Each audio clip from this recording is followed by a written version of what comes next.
खेळामुळे केवळ शारीरिक तंदुरुस्तीच नव्हे तर मनोबल, खिलाडू वृत्ती, संघभावना, स्वयंशिस्त विकसित होते. खेळाविषयीची मनातली जिद्द आणि सरावातील सातत्य चांगला खेळाडू घडवते, असे छत्रपती पुरस्कार प्राप्त आंतरराष्ट्रीय जलतरणपटू मिहीर आमरे यांनी विद्यार्थ्यांशी बोलताना सांगितले. बाळ खेळाडूंमधील क्रीडा कौशल्यांना प्रोत्साहन देण्यासाठी महाराष्ट्र एज्युकेशन सोसायटीच्या क्रीडावर्धिनी व बाल शिक्षण इंग्लिश मीडियम स्कूलच्या वतीनं आयोजित 14व्या मयसो क्रीडा करंडकाचे उद्घाटन आमरे यांच्या उपस्थितीत झाले.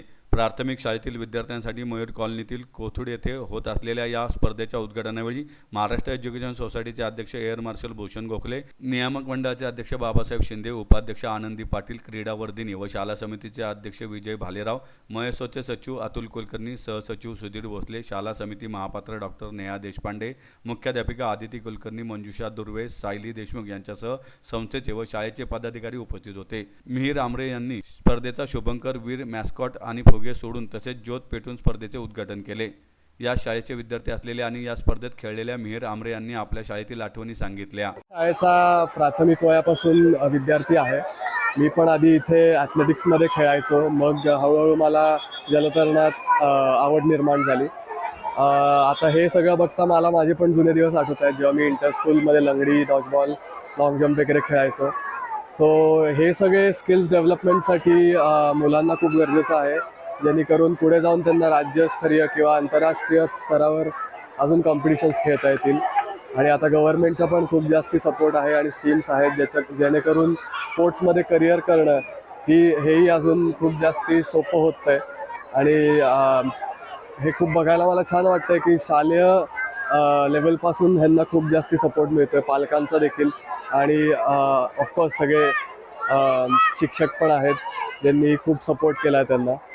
सो आता खेळातून ऑफकोर्स बऱ्याच स्किल्स डेव्हलप होतात, पण मुलांचा जो नेव्हर गिव्हिंग ॲटिट्यूड असतो की बाबा एखादा कुठे हरलो तर ते मनात न ठेवता पुढे कसं त्याच्यातून जाता येईल आणि पुढचे कसं काय आपण प्रोग्रेस करू शकतो त्यातून, हे निर्माण होतं. आणि ऑफकोर्स फिजिकल ज्या गोष्टी असतात, कोऑर्डिनेशन असतं, बॅलन्स असतो.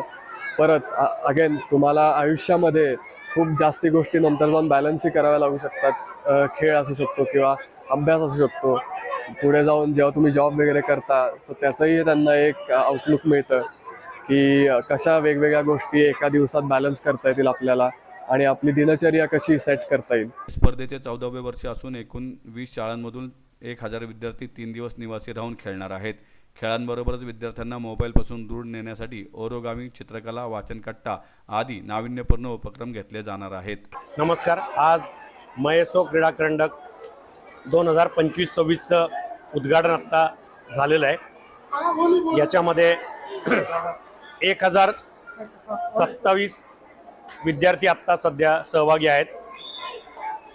महाराष्ट्रातील वेगवेगळ्या जिल्ह्यांमधून हे विद्यार्थी या ठिकाणी आलेत.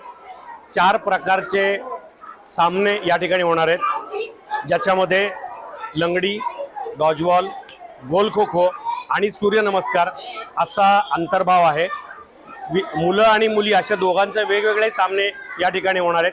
त्याचबरोबर जे विद्यार्थी आणि टीम्स याच्यामध्ये बाद होतात त्या विद्यार्थ्यांसाठी पण वेगवेगळे उपक्रम या ठिकाणी आयोजित केलेले आहेत, ज्याच्यामध्ये ग्रामीण भागातले जे विद्यार्थी आहेत ते प्रामुख्याने त्यांना आम्ही शहरातली मेट्रो कशी असतो, मेट्रोची सफर आहे, जे रेल्वे म्युझियम आहे त्याची सफर काही ठिकाणी आहे. याच परिसरामध्ये आम्ही हॉलमध्ये विविध शैक्षणिक लघुपट त्या विद्यार्थ्यांना दाखवणार आहे की ज्याच्या माध्यमातून काही ना काहीतरी वेगळा विषय विद्यार्थ्यांपर्यंत जाईल. इथे वाचनकट्टा आम्ही केलेला आहे, ओरिगामीसारखं प्रशिक्षण त्यांना देणार. म्हणजे या विद्यार्थ्यांना वेगवेगळ्या गोष्टी खेळाबरोबरच शिकायला मिळून त्यांचा काही ना काहीतरी गुणांचा विकास व्हावा आणि त्यांनी आनंदाने त्यात सहभागी व्हावं असा त्यामागचा उद्देश आहे. हे 3 दिवस या ठिकाणी या स्पर्धा चालणार आहेत. रविवारी सकाळी याचं समारोप होऊन वेगवेगळ्या ज्या काही टीम्स जिंकतील त्यांना प्रत्येक मुलं आणि मुलांना वेगळा करंडक आणि जे विद्यार्थी विशेष चमकदार कामगिरी करतात त्यांना वैयक्तिक पण आपण मेडल आणि चषक देऊन त्यांचा गौरव करतो.